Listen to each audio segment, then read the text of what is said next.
Jumping right in to I hate that. You came back if you were here last week. I wasn't sure if you'd be here. So, hey, anyone like to win at stuff? God, isn't winning the best? Losing, I hate that. I'm trying to work that phrase in as much as I possibly can. And we don't even say that in our house. Growing up, we'd tell our kids, like, we don't use the word hate. But I'm saying it in church today. So even if you're not like a competitive person, it feels nice to win. Like, even if you don't care about winning, when you win, you feel good about it. Losing, if you like winning, it feels awful. You know what I'm talking about? Like, you're just like, I'm a loser when I lose something. And maybe that's a little extreme. But there's something within us, like this pridefulness from sin. There's something that, like, when we defeat someone else at something, we feel good about ourselves. Amen? No, I don't know. I don't think you should. No, not on that one. But it's natural. It's just how we feel about things. And so this feeling, I think, now that I'm older, I don't know what the line is when you turn old. But, like, I'm over that line now. Like, if you're like, I don't want to go do that, when you see a youth video, that's when you cross the line into old, I think. And so I'm over there, and I think that, like, the drive to win at all times kind of dissipates as you age. And when I was a kid, I hated losing at anything, and I would turn everything into a competition. And I can't tell you how many times that my parents told me eating dinner was not a race. Wrong.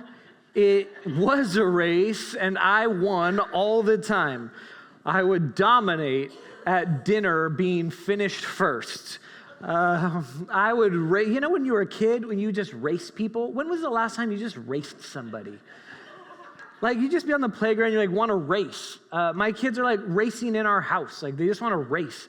Why don't adults race anymore? Like, after church, does anyone want to just like race across the parking lot? Like, I'll race somebody today. Not with these shoes. Or next week, let's have a race. And, like, just someone will feel good and someone will feel worse about themselves. And I would dominate at races back in school. I schooled the neighborhood at street football and roller hockey. Like, we just play in the street with neighborhood kids. And I was so good at roller skating with a hockey puck on the ground in the street. But I can't ice skate at all, so I couldn't play hockey. But in the neighborhood, Hall of Famer. If I was doing something, I was going to win, even if it wasn't something you could win. And so this carried through my teen years into my early 20s. And now I don't have the same drive to win at all costs anymore. Like, we were with some friends at a concert a month or so ago, and we played a board game while we were waiting. It was for fireworks. It was 4th of July. I'm like, I don't know what it was for. It was for 4th of July. We were waiting for fireworks. We played a board game, and I didn't win. And, like, I was okay. It was fine. I still had a nice, enjoyable time with friends. And maybe it was the first time in my whole life that, like, it didn't ruin the night that I didn't win that game.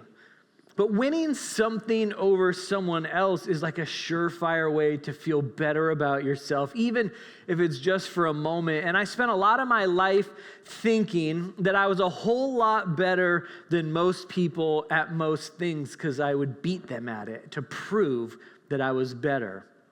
Then I got saved. And Jesus changed my life. I was transformed. And today our verses can be found. If you have a Bible, the book of Mark, I'm going to read you the whole story and then we'll kind of refer to it. Verse 35 says this, "And James and John, the sons of Zebedee, came up to him and said to him," talking about Jesus, "Teacher, we want you to do for us whatever we ask of you." And he said, "What do you want me to do for you?" And they said to him, "Grant us to sit one at your right hand and one at your left in your glory."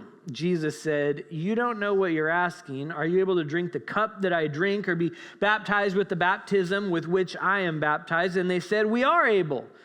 And Jesus said to them, the cup that I drink, you will drink, and with the baptism with which I am baptized, you will be baptized. But to sit at my right hand or at my left is not mine to grant, but it is for those for whom it has been prepared. And when the 10 heard it, they began to be indignant at James and John, and Jesus called them to him and said to them, you know that those who are considered rulers of the Gentiles lord it over them, and their great ones exercise authority over them, but it shall not be so among you, but whoever would be great among you must be your servant. Whoever would be first among you must be slave of all. For even the Son of Man came not to be served, but to serve and to give his life as a ransom for many. Now, in this scenario, I hate that I and probably some of us here today at some point in life would have been like James and John. Jesus has 12 guys following him pretty closely, and there's a crowd that also is there, but these 12 are the close ones, and if I'm in that group, I want to be better than all the rest. You probably have a favorite disciple yourself. You probably don't know 8 names of the disciples. You know about 4 of them because some of them were better than others, and so like I would want to be the one or one of the few that you remember, that you know their name of. And I want Jesus to like me more and give me a better place of honor at the table in eternity. And if we're sitting at the table, I want to sit next to Jesus, just like James and John here. And many of us still feel this way and act this way towards God and towards God's people. We want to win our way into God's heart by being the best, or at least better than those around us. I hate that. I hate that it's still sometimes true about me and that God says don't be that way. I want to talk to you this morning about serving the way that Jesus served. He said, I came not to be served, but to serve. And the best way that we can serve is to model our service after Jesus and the heart that he had behind everything that he did.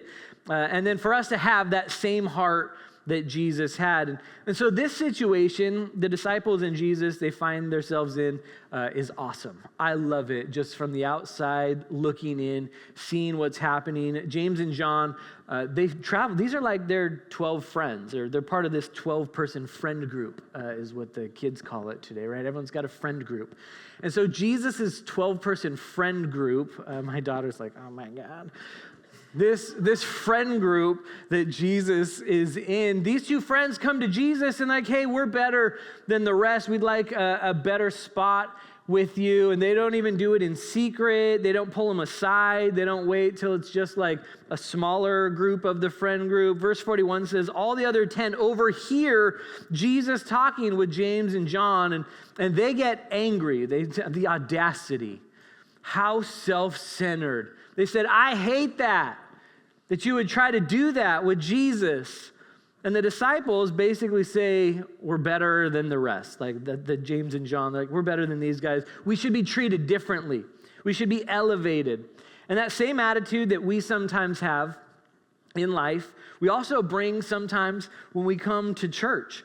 Have you ever seen trash on the ground in the parking lot and just walked past it and thought someone will pick that up? This very morning, this isn't in my notes because I prepared beforehand, I stepped on a piece of trash right at the office door, and then I looked down, and my daughter, she picked it up and she threw it away for me, and I thought, oh, that's in my notes today, but you did the good version of it. The opposite of what I'm hoping that you're thinking about today, right? Like just something minuscule like that you notice, that you go past, and you have the thought, someone else will do that. And when it comes to serving, not like Jesus, more often than not, we think someone else will do that. And so these disciples, they say, well, we're better. We don't want to have to do that. And maybe been to a church lunch, a church barbecue, a church event, and you see some people cleaning up, and you're just like, I'm headed for the car. You see, like, oh man, they look like they could use some help. And then you continue to go to the car. I'll be honest with you today. More often than not, in my early Christian years, I would see people at work after like a church event, and I would literally think like, oh, they look like they could use some help. And then I would not go help them. So if you've done that or you feel that way, me too. And I hate that. Jesus, like he so often did, he turns the tables on how we think about things. And I don't know why the reason was. Like, I just didn't want to do it, so I didn't do it. And so you and I, the world that we live in today, we're honored and we're rewarded for working hard, for doing a good job, right? Working your way up the ladder. Like, our mindset is you climb the ladder. The greater you go up, the less you have to do theoretically. And as you climb, you get to serve less. You're elevated to a place of honor. And as you climb and you serve less, right, others do the menial tasks. Other people do the less important things, because as you climb the ladder, this is not what I'm saying we should do. This is just how our world works today, is that the more important things are for the people at the top of the ladder. And Jesus even says in verse 42, he called them to his side and he said, you know that those who are considered rulers of the Gentiles lord it over them, and their great ones exercise authority over them. You work your way into a position of authority to exercise that authority over those who are beneath you. When you're at the top, the hard jobs, the gross jobs, the physically demanding jobs, the jobs that nobody wants, those are the jobs that someone else does now. And then we come to church and we're confronted with this counter idea from Jesus that unsaved people behave that way. He says the rulers of the Gentiles, the people who do not know God, that's what they do. And I think that in this world, I have to work my way to the top. I go to my job. I have to work my way to the top, or at least as high as you can go, right? So that there's more people underneath me to serve me. That's how the corporate way of the world is. And I started doing this at a very young age, this thing that Jesus is talking about, lording your authority over others. And maybe it's an oldest child thing that takes place. Like, families are so great as you have more kids, like your parents are just giving you underlings if you're the oldest. Not that many oldests in here, I can tell. Yeah, see. I've always been entrepreneurial. I've had all kinds of businesses over the years, but I never cared much for demanding labor. When my parents would make me do like hard work, it wasn't for me. They called it laziness. I just said like, I don't want to do that.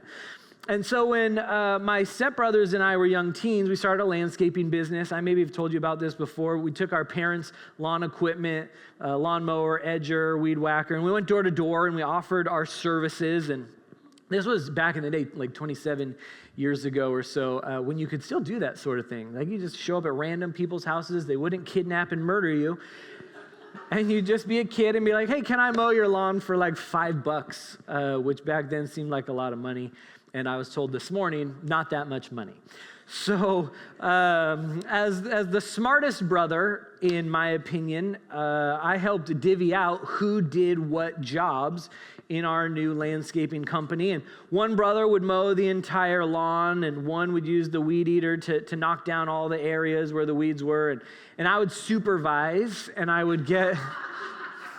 And I would get us business, and I'd handle the finances. And those are still important things. I don't know why you're laughing. Someone's got to do those things.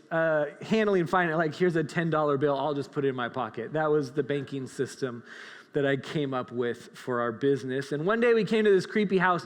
When we would go visit my mom over the years, I'd still drive by this house all the time and still see this house. It's not as creepy today, but back then it was this creepy house. And we went to knock on the door, and the lady offered $75 to these 3 teenage boys to re-landscape her entire front yard.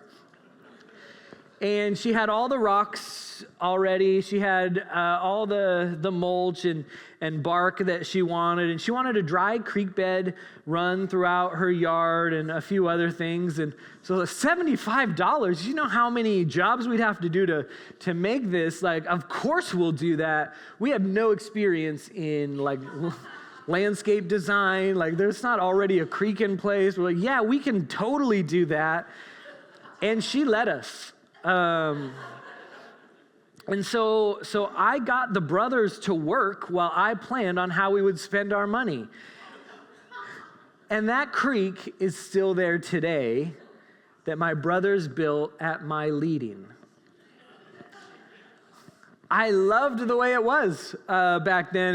And Jesus said, you know that those who are considered rulers of the Gentiles lord it over them, and their great ones exercise authority over them. I liked exercising my authority over my brothers and my siblings. And I enjoyed being at the top of the chain for all the things. And many of you here today, you know that feeling. You get that feeling. You know what I'm talking about. It feels good probably to you as well. And we like coming to church then also. And we like to consume spiritual stuff from the stage, right? The worship team comes up and they put stuff out there for you and you get to consume it. The pastor comes up, preaches something, and you get to consume it. And you don't have to be part of it. You don't even have to consume it. You can stand there like a brick wall and it could just bounce off and you go home and someone says, how was church? You're like, it was fine.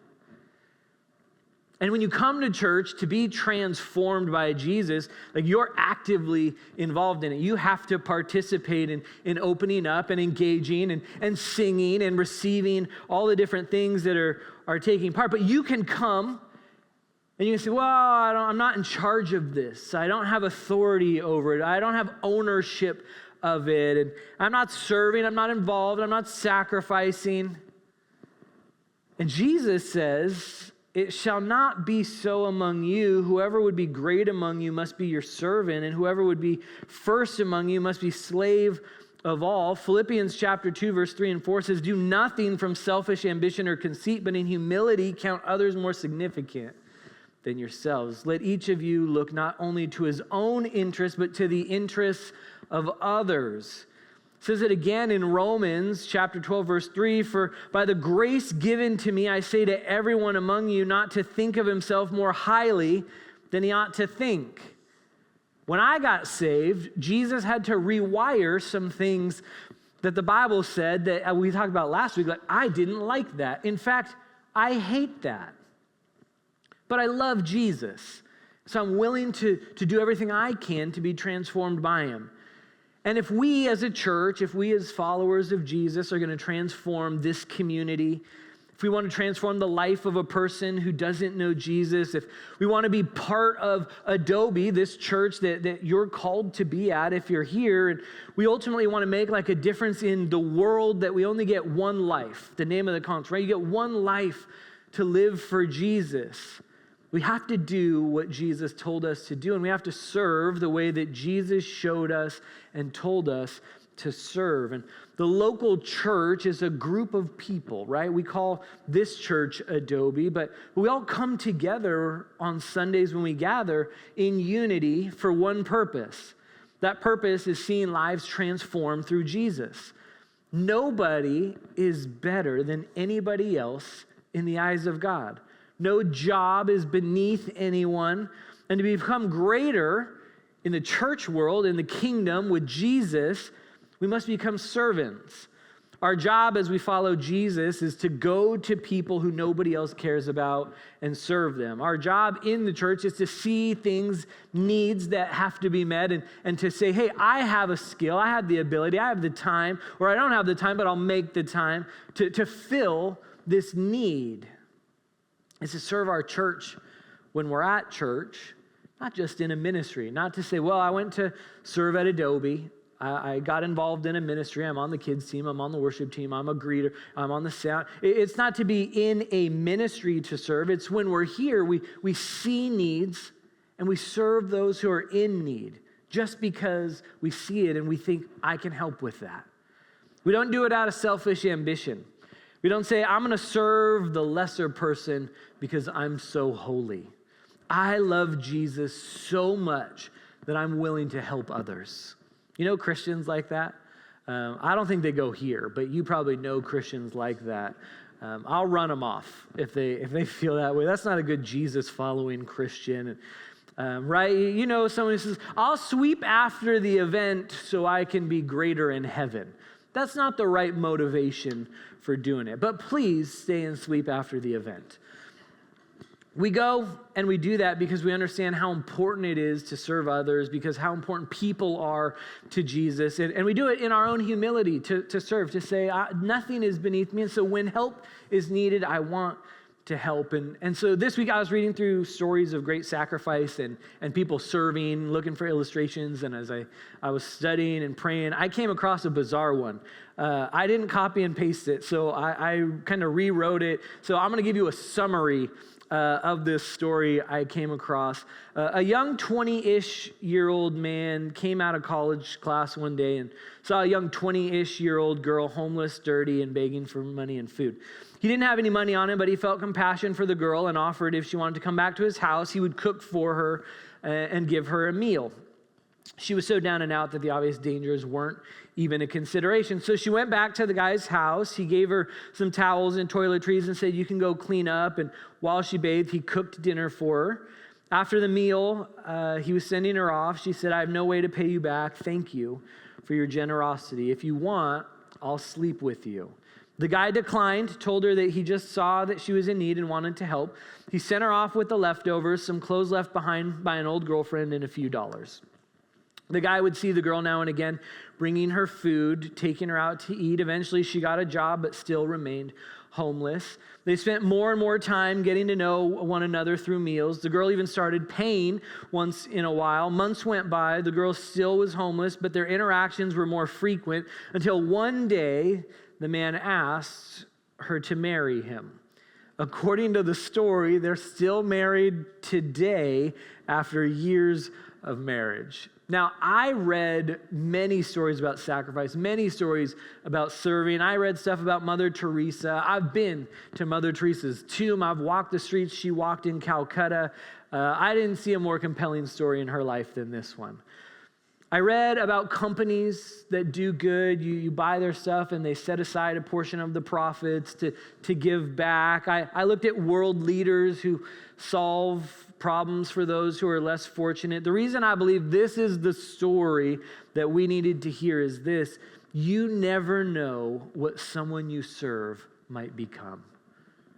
This guy took the time to help someone who became his wife.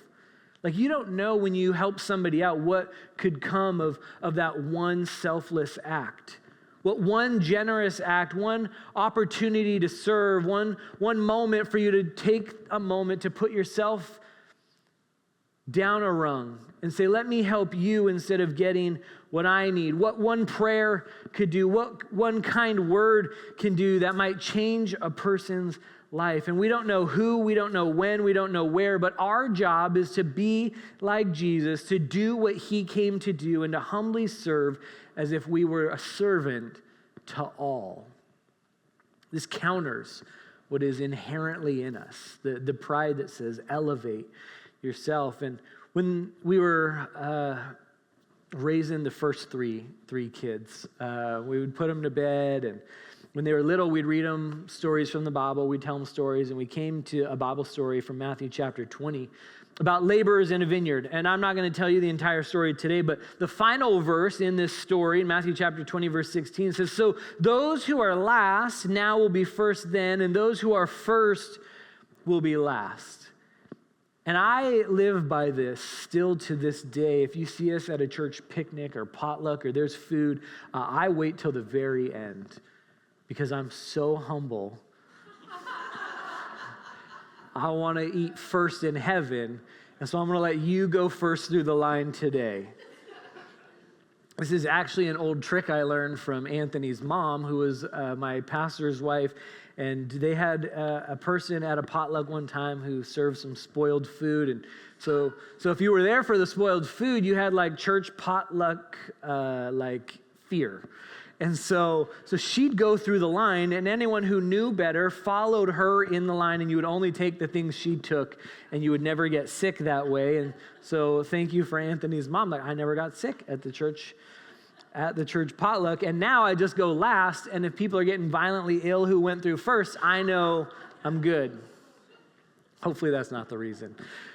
And so we had our kids, and we taught them the concept that I'm talking to you about today, that the greatest people in heaven are the ones who put themselves last in life, the ones who sacrifice to give to others. They're not the ones necessarily on the stage during an event that everyone sees, but the ones behind the scene who help make those things happen. They're the ones who clean up the mess afterwards. They're the hidden ones. They're the ones that are overlooked by people in our world. And Rebecca, you can come up. And every night we would put them to bed. We'd pray with them. We'd read them stories.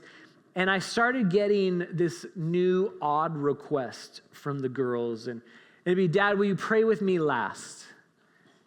And it was, yeah, I'll come. They just wanted to be the last one to be put to bed. And I was, okay, like I can do that. And then another kid would get upset that I wasn't praying with them last.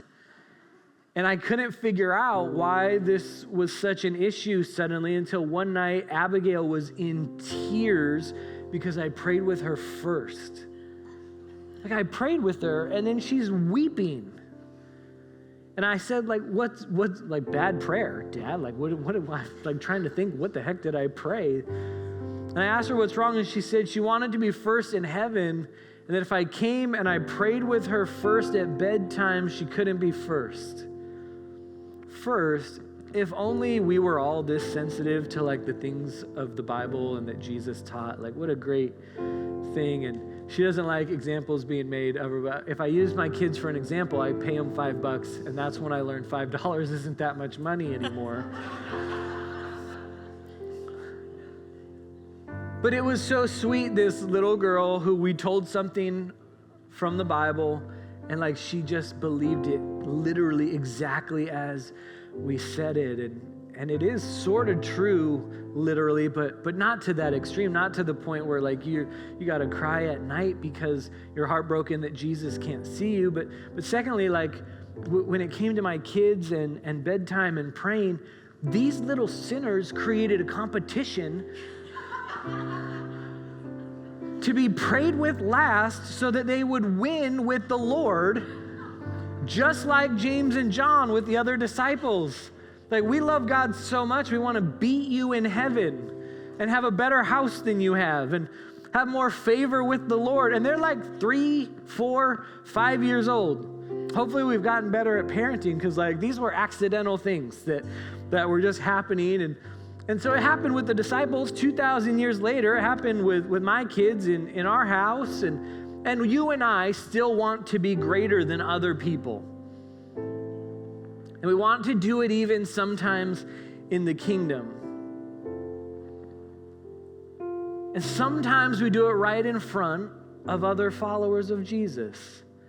And you've heard the phrase before, what goes around comes around. You know that some people phrase it like, oh, karma's going to get you. They don't know what karma is. That's not what that is. But they think it's this idea of what goes around comes around. The Bible actually phrases it like this. It says, you reap what you sow.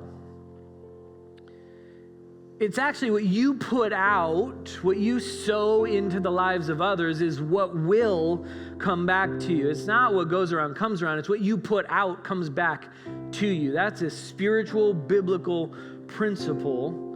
And so if you put others first, and if you reap what you sow, then others will also put you first when you're in need.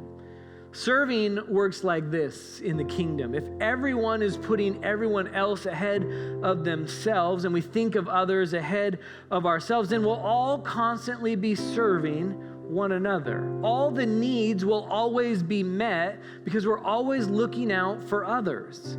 And when we have needs, others that we've sown into will pour back into us in our time of need. And it's an attitude issue. It's a mindset issue. It's a heart issue. It's a Jesus issue. This works in marriage. This is free marriage advice for you. Both spouses, I've told you this before, trying to outserve the other, everyone wins.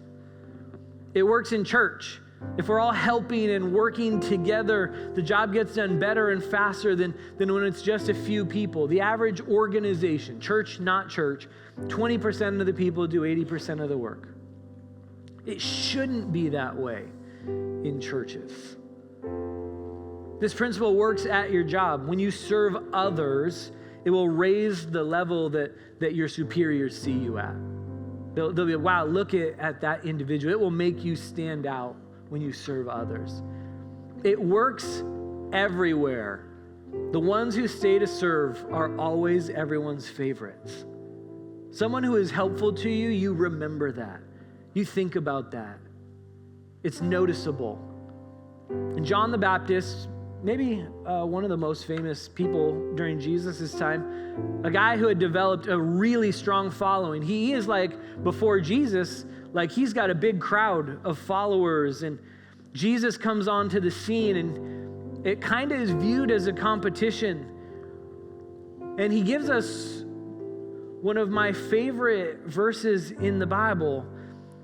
In John chapter 3, verse 30, it says, "He must increase, but I must decrease." John's saying, it's my time to step back so that Jesus can be elevated. That's a really hard thing to do when you're the person, when people are coming to you for everything. And John recognized there's something about this Jesus. I need to step back. The things I've been teaching were good. People do need to repent. It's a good thing. But what this Jesus has is what everyone needs. And I think when you and I serve like Jesus, we decrease, and people see Jesus in us, and he is elevated. He increases. And when we do that, the kingdom grows. And so who is in your life today that you can serve? What's a thing that you can offer that would benefit someone, someplace, our church? What's a way that you can sacrifice? So many people say, I don't have the time. What can you give up for yourself to give to someone else? What has to happen for you to decrease and Jesus to increase so that you put others above yourself? Would you close your eyes, bow your heads? I want to pray for you. Worship team, you can come up. Lord, you're so good. These guys, these disciples, specifically James and John, they were traveling with you,